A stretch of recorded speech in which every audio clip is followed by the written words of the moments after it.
जी हाँ भाई साहब, आपका नाम और आपका? मेरा नाम रवि कोहली है सर। डॉक्टर साहब, मेरे पेरेंट्स हिंदू थे, पर मैं अपने को हिंदू नहीं मानता हूं, मैं अपने को इंसानियत मानता हूं, इंसान मानता हूं। बाई चांस मैं जमा हूं हिंदू जगह घर, और आप जमे हैं इस्लाम के घर, और दूसरे जमे उनके घर, पर सबसे ज्यादा है इंसानियत। और अभी तक मजहब ने, कोई भी मजहब हो, इंसानियत के ऊपर अमल नहीं किया। आपने 12-13 साल से इसमें स्टडी कर रहे हैं, मैंने 30 साल से स्टडी कर रहा हूं, बाल मेरे सफेद हो गए हैं, रोटी के लिए मैं बिजनेस करता हूं।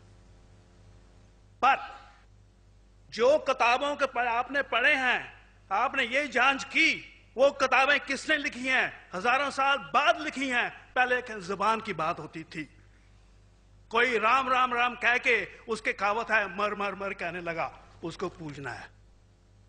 वेदा ऐसी थी, ग्रीक मैथोलॉजी ऐसी थी, इजिप्शियन मैथोलॉजी ऐसी थी, एब्राहम से लेके मोसेस तक, और आपके मोहम्मद साहब के तक।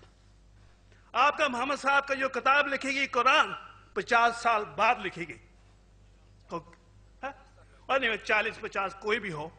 पर मुझे माफ करना साहब, मैं आपसे एक सवाल ये उठना चाहता हूं, हम सब इंसान हैं, इंसान को एक करके सब मजहब 21st सेंचुरी में इंसानियत मजहब क्यों नहीं बनाते? जो आप ठहरो, मैंने अभी खत्म नहीं किया जनाब, मैंने हमने खत्म नहीं किया।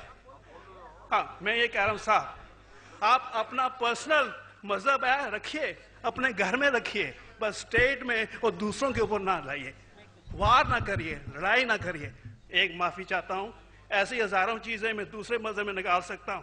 मैं आपसे पूछना चाहता हूं, खलीफा 40 साल के अंदर मर गए, मर्डर हुए, असैसिनेट हुए, और अली साहब जो थे वो ग्रैंडसन हमारे पैगंबर के थे। ये चीजों के हवाला दूसरों में भी है, मैं हजारों दे सकता हूं, पर इसका सवाल मैं आपसे कहना चाहता हूं।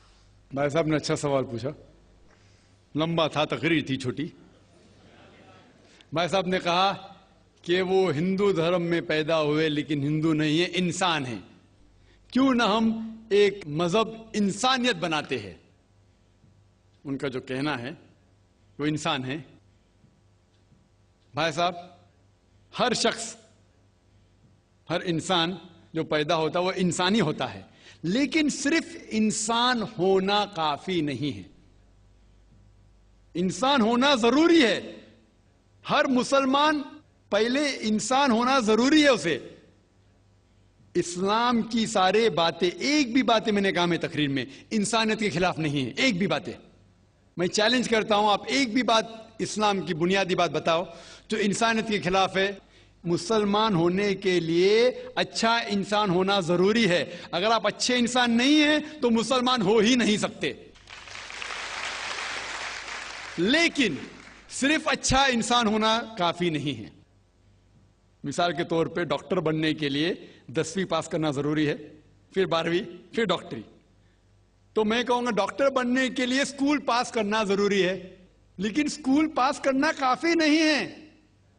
तो इस्लाम में अच्छा मुसलमान बनने के लिए अच्छा इंसान बनना जरूरी है, लेकिन सिर्फ अच्छा इंसान बनना काफी नहीं है। समझ रहे? क्यों?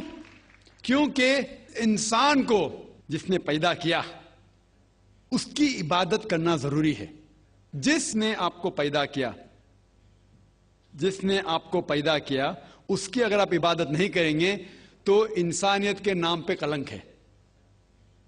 आप कहते हैं कि मजहब, जितने मजहब है सब भेदभाव पैदा करता है, नफरत पैदा करता है। आपने कहा, शंकराचार्य ने बिल्कुल सही कहा। शंकराचार्य ने कहा कि कोई भी मजहब नहीं सिखाता कि आपस में भेदभाव करना। उनकी भी स्टडी है, मेरी भी स्टडी, आपकी भी स्टडी है। आपने कहा कि मैंने 10-12 साल किया, आपने 30 साल किए। अगर आप 30 साल किए उसका मतलब नहीं कि आप मुझसे अच्छे हैं, जरूरी नहीं। मैंने नहीं कहा कि आपने कहा, मैंने ये भी नहीं कहा कि आपने कहा। मैंने कब कहा कि आपने कहा? मैं कह रहा हूं, मैंने कब कहा कि आपने कहा? मैं कह रहा हूं क्योंकि आपने कहा कि अब 30 साल की स्टडी की। मैं हिंदू मजहब पे भी चंद साल के, अल्हम्दुलिल्लाह सुम्मा अल्हम्दुलिल्लाह, कई शंकराचार्य से बात की, कई स्वामी जी से बात की, कई प्रीस्ट और फादर से अमेरिका में की। मैं तो अभी तक जवान हूं माशाअल्लाह, अल्लाह का फजल है, अल्लाह का फजल है। आपने कहा कि मजहब भेदभाव करता है, यह कहना बिल्कुल गलत है। मजहब भेदभाव नहीं करता। जो मजहब के मानने वाले हैं वो मजहब को सही तरीके से नहीं समझते हैं, इसीलिए भेदभाव पैदा करते, वो अलग बात है। गलती है मजहब के मानने वाले की, मजहब की नहीं। ये कह रहे हैं कि मजहब की, मिसाल के तौर पे एक मर्सिडीज कार है, मर्सिडीज कार है, मुझे ये जानना है कि मर्सिडीज कार कितनी अच्छी है। तो एक ड्राइवर मर्सिडीज कार चलाते जो ड्राइविंग जानते ही नहीं और मर्सिडीज कार को ठोक देते, तो किसकी गलती है, मर्सिडीज गाड़ी की कि ड्राइवर की? अगर आपको जानना है मर्सिडीज कार कितनी अच्छी है तो आपको यह देखना चाहिए स्पेसिफिकेशन, उसका पावर कितना है, हॉर्स पावर कितना है, माइलेज कितना है, सेफ्टी मेजर कितना है, उसकी तहकीक करने के बाद आपको कहना चाहिए कि कितनी अच्छी मर्सिडीज कार है। अगर जानना चाहिए कितनी अच्छी है तो उसको बिठाओ जो ड्राइविंग जानता है। तो इसीलिए इस्लाम को जानने के लिए मुसलमानों को मत देखो, अगर देखना है तो मोहम्मद सल्लल्लाहु अलैहि वसल्लम को देखो। आप मुझे मत देखो, मुझे मत देखो, हमारे आज के मुसलमान को मत देखो। देखो जो सबसे अच्छा ड्राइवर है, सबसे अच्छा इस्लाम को समझ चुका है, वो मोहम्मद सल्लल्लाहु अलैहि वसल्लम है। उनको देख के इस्लाम की तहकीक करो, और तहकीक करने के लिए आपको इस्लाम की किताब पे जाना पड़ेगा। और आपने जो कहा आखिर के अंदर कि सारी मजहब किताब बाद में लिखी गई, पहला कहना था, आप काफी हद तक के सही है, आप काफी हद तक के सही है कि आप बिल्कुल सही फरमाते, लेकिन यह कहना कि सारी मजहब की किताब उसमें गलती है। अक्सर मजहब कितने किताब है, वेद हो, उपनिषद हो, बाइबल हो, ओल्ड टेस्टामेंट हो, न्यू टेस्टामेंट हो, आपने कहा मूसा अलैहिस्सलाम से लेके वहां से था, लेकिन आखिरी में जो आपने गलती की मोहम्मद सल्लल्लाहु अलैहि वसल्लम, वहां गलती की। आखिर में आके आप अटक गए, आखिर में आके आप फंस गए। आपने शायद इस्लाम का मुताला सही तरीके से नहीं किया होगा, आपने शायद अरुण शुरू की किताब पढ़ी होगी। अगर आप कोई मजहब का मुताला करना चाहते हैं तो जो मजहब को समझ चुका है उसकी किताब पढ़ो। आप अगर अरुण शुरू की किताब पढ़ेंगे और इस्लाम के मुताला करा कहेंगे, ये किधर का सही फैसला है?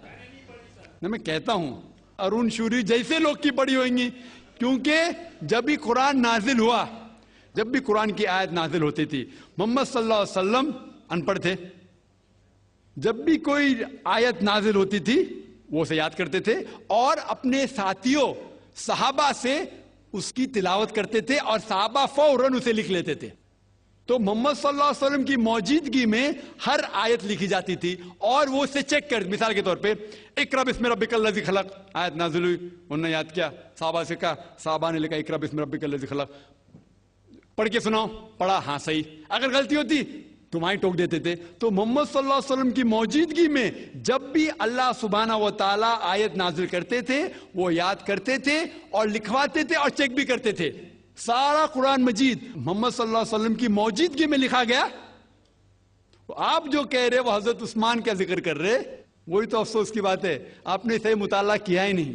हजरत उस्मान ने कई साल बाद, 40-50 साल बाद, जो आप कह रहे 40-50 यहां से आपको आया, उनने क्या कहा कि इस कुरान मजीद का जो नुस्खा है उसको और नुस्खे बनाए जाए और बाकी लोग में फैला दिया जाए, क्योंकि लोग को इख्तिलाफ था रवानगी के अंदर।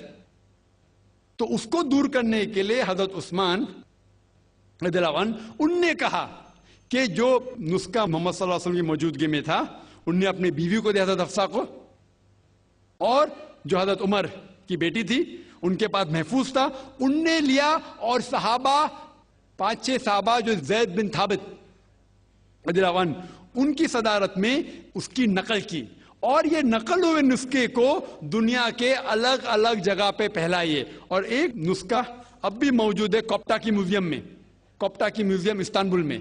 तो आप जो जिक्र कर रहे हैं वो उतारे हुए कुरान शरीफ का जिक्र कर रहे, जो हकीकत में कुरान शरीफ है वो मोहम्मद सल्लल्लाहु अलैहि वसल्लम की मौजूदगी में लिखा गया था।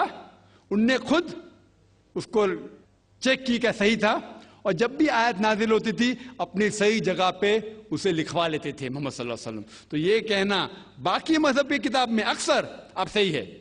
मिसाल के तौर के ऊपर बाइबल 70 ईयर्स बाद लिखा गया है, वेद वो सैकड़ों साल बाद लिखा गया है। कितनी पुरानी वेद है, कभी वेद आया दुनिया में ये किसी को पता ही नहीं। वो आपके हिसाब से, स्वामी दयानंद सरस्वती के हिसाब से 1310 मिलियन ईयर्स ओल्ड, 1310। आप थोड़ी ठेकेदार है मजहब के, आप ठेकेदार है मजहब के क्या? नहीं ठेकेदार है ना।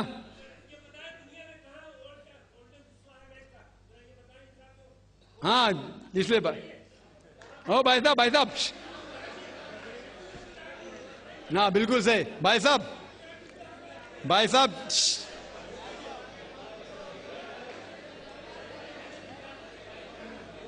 साहब, इसीलिए इख्तिलाफ जो है ये कम इल्मी के वजह से।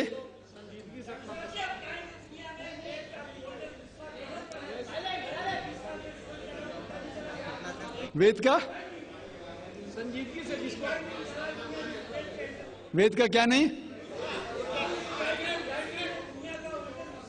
सब लोग चुप हो जाए।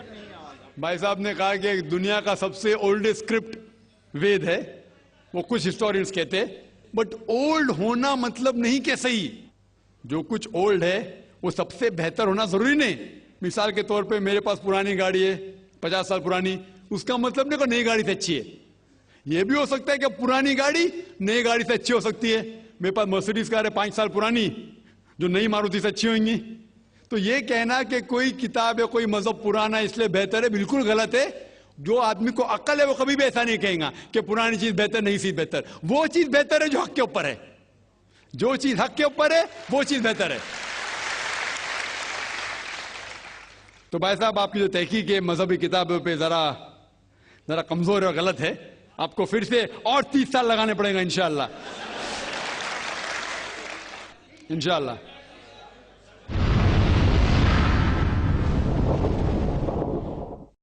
को पैदा किया, जिसने आपको पैदा किया उसकी अगर आप इबादत नहीं करेंगे तो इंसानियत के नाम पे कलंक है। आप कहते हैं कि मजहब, जितने मजहब है सब भेदभाव पैदा करता है, नफरत पैदा करता है। आपने कहा, शंकराचार्य ने बिल्कुल सही कहा। शंकराचार्य ने कहा कि कोई भी मजहब नहीं सिखाता कि आपस में भेदभाव करना। उनकी भी स्टडी है, मेरी भी स्टडी, आपकी भी स्टडी है।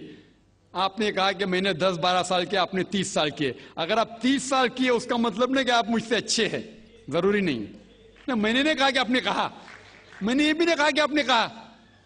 मैंने कब कहा कि आपने कहा? मैं कह रहा हूं,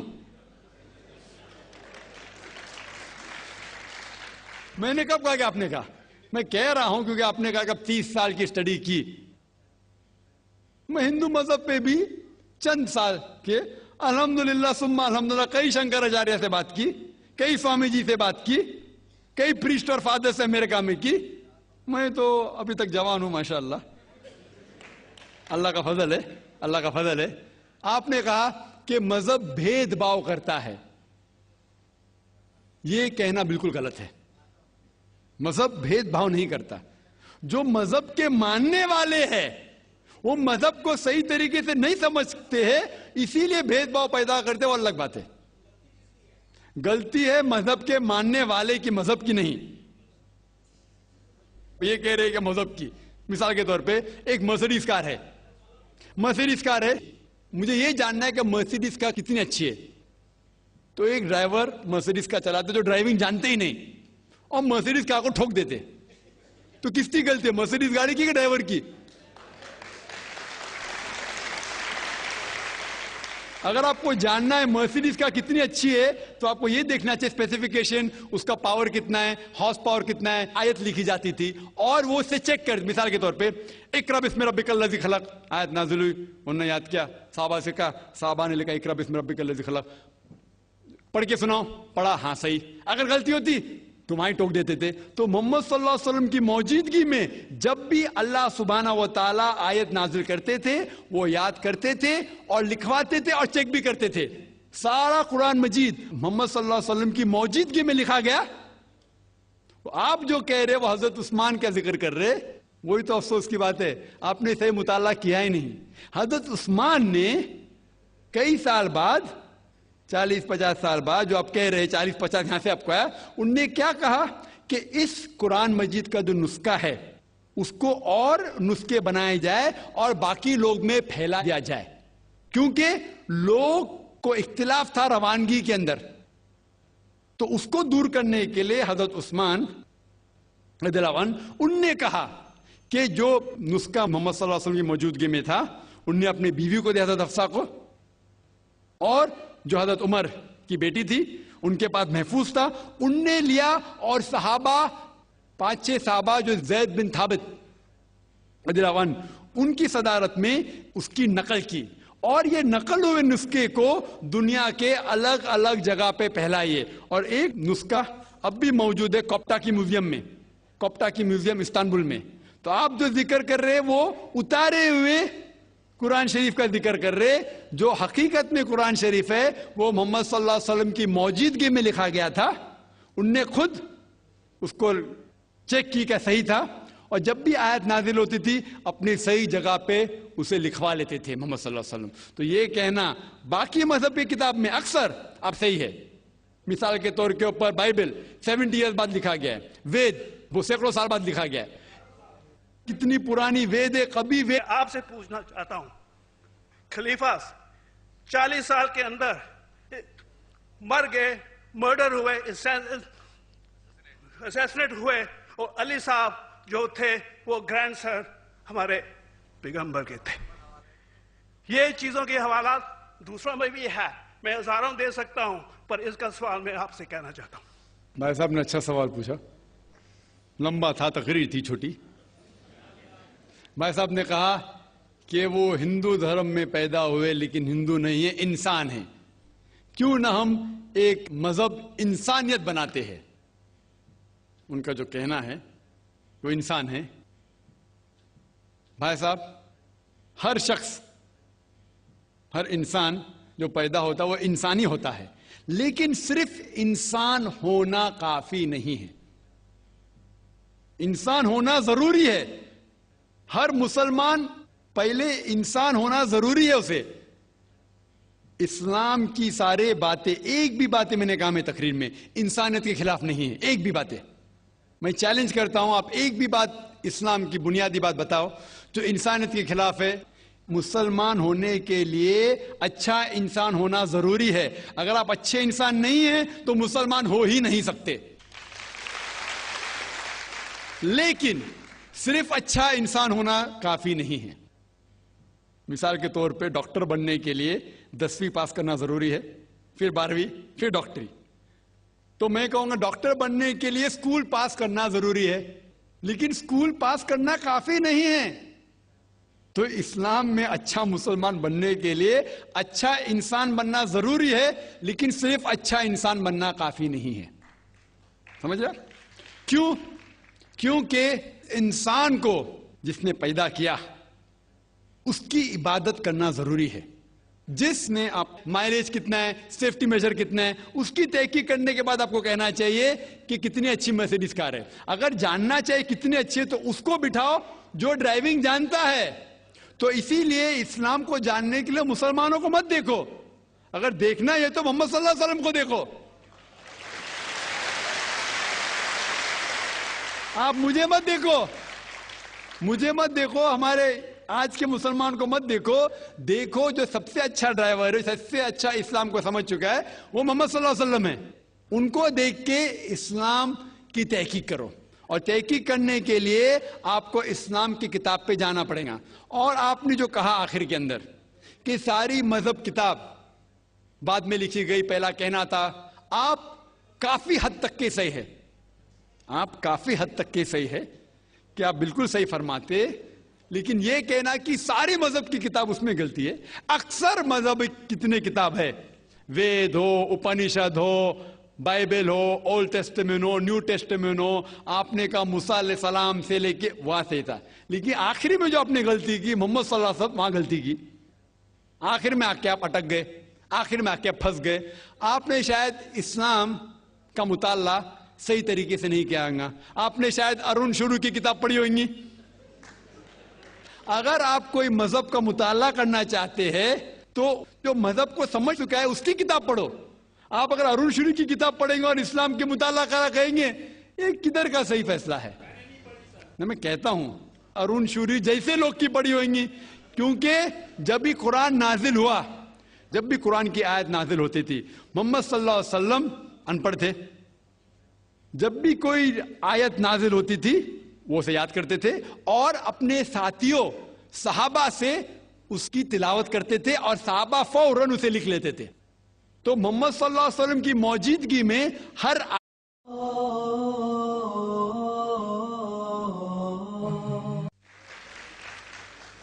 जी हाँ भाई साहब, आपका नाम और आपका? मेरा नाम रवि कोहली है सर। डॉक्टर साहब, मेरे पेरेंट्स हिंदू थे, पर मैं अपने को हिंदू नहीं मानता हूं, मैं अपने को इंसानियत मानता हूं, इंसान मानता हूं। बाई चांस मैं जमा हूं हिंदू जगह घर, और आप जमे हैं इस्लाम के घर, और दूसरे जमे उनके घर, पर सबसे ज्यादा है इंसानियत। और अभी तक मजहब ने, कोई भी मजहब हो, इंसानियत के ऊपर अमल नहीं किया। आपने 12-13 साल से इसमें स्टडी कर रहे हैं, मैंने 30 साल से स्टडी कर रहा हूं, बाल मेरे सफेद हो गए हैं, रोटी के लिए मैं बिजनेस करता हूं। पर जो किताबों के आपने पढ़े हैं, आपने ये जांच की वो किताबें किसने लिखी हैं? हजारों साल बाद लिखी हैं। पहले एक जुबान की बात होती थी, कोई राम राम राम कह के उसके कहावत है मर मर मर कहने लगा, उसको पूजना है। वेदा ऐसी थी, ग्रीक मैथोलॉजी ऐसी थी, इजिप्शियन मैथोलॉजी ऐसी थी, इब्राहिम से लेके मोसेस तक, और आपके मोहम्मद साहब के तक। आपका मोहम्मद साहब का जो किताब लिखेगी कुरान 50 साल बाद लिखेगी, और नहीं 40-50 कोई भी हो। पर मुझे माफ करना साहब, मैं आपसे एक सवाल ये उड़ना चाहता हूं, हम सब इंसान है, इंसान को एक करके सब मजहब 21st सेंचुरी में इंसानियत मजहब क्यों नहीं बनाते? जो आप ठहरा, मैंने अभी खत्म नहीं किया जनाब, मैंने हमने खत्म नहीं किया। हाँ, मैं ये कह रहा हूं साहब, आप अपना पर्सनल मजहब है रखिए, अपने घर में रखिए, बस स्टेट में और दूसरों के ऊपर ना लाइए, वार ना करिए, लड़ाई ना करिए। एक माफी चाहता हूं, ऐसी हजारों चीजें मैं दूसरे मजहब में निकाल सकता हूं,